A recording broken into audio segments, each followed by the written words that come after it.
नमस्कार दोस्तों, आपका हार्दिक स्वागत है मेरे YouTube चैनल जिसका नाम है GK1 एग्जाम। यहाँ आपके लिए कुछ महत्वपूर्ण प्रश्न और उत्तर दिए गए हैं जो आपके लिए सामान्य ज्ञान और प्रतियोगी परीक्षा में लाभदायक हो सकते हैं। तो चलिए दोस्तों शुरू करते हैं महत्वपूर्ण प्रश्न और उनके उत्तर। प्रश्न 1, परीक्षा प्रणाली में सुधारों की सिफारिश करने के लिए गठित उच्च स्तरीय task force high powered task force का नेतृत्व किसे सौंपा गया है? A. Somnath, B. Nandan Nilekani, C. Amitabh Kant, D. N. Chandrasekaran. Uttar B. नंदन नीलेकनी।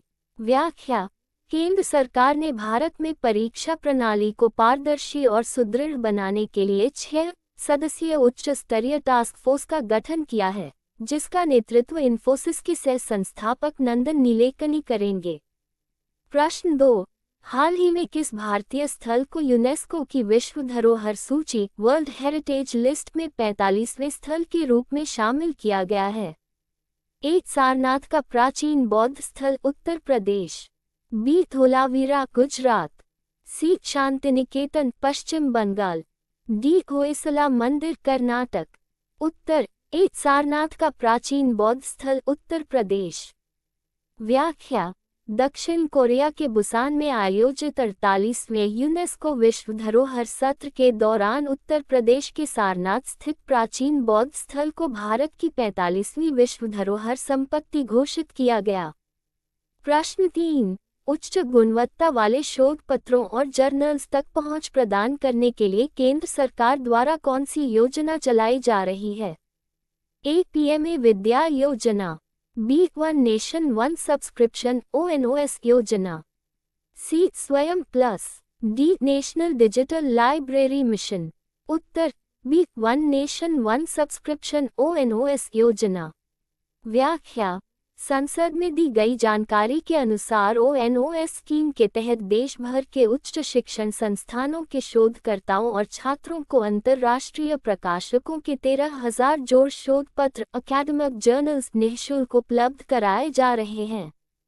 प्रश्न 4, राष्ट्रमंडल खेल 2026 कॉमनवेल्थ गेम्स 2026 में पुरुषों की 65 किलोग्राम भारोत्तोलन वेटलिफ्टिंग स्पर्धा में भारत के राजा मुथुपंडी ने कौन सा पदक जीता है? A. स्वर्ण पदक गोल्ड, B. रजत पदक सिल्वर, C. कांस्य पदक ब्रॉन्ज, D. कोई पदक नहीं। उत्तर B. रजत पदक सिल्वर।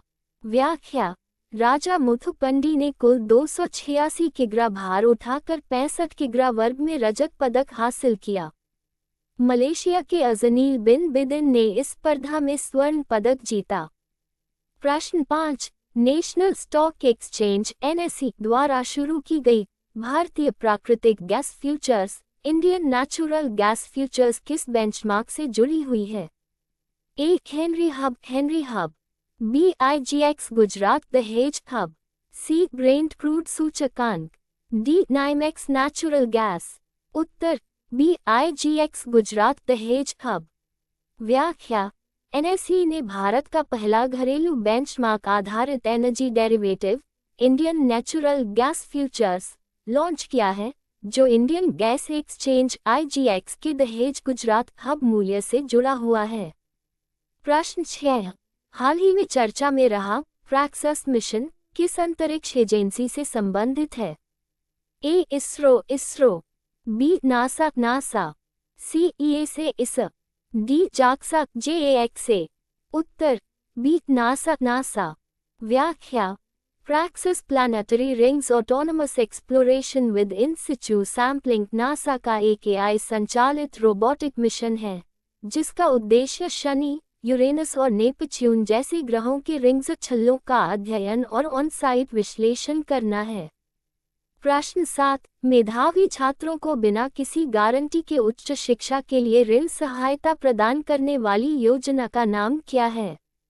A. PM विद्यालक्ष्मी योजना, B. PM यशस्वी योजना, C. विद्यांजलि योजना, D. PM कौशल विकास योजना। उत्तर A. PM विद्यालक्ष्मी योजना।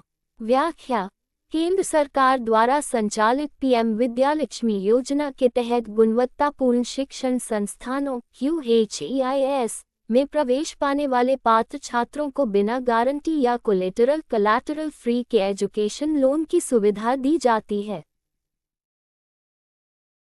दोस्तों, आपको हमारी वीडियो अगर अच्छी लगी तो चैनल को लाइक शेयर सब्सक्राइब अवश्य करें और यदि आप ये वीडियो फेसबुक पर देख रहे हैं तो पेज को फॉलो करें। धन्यवाद।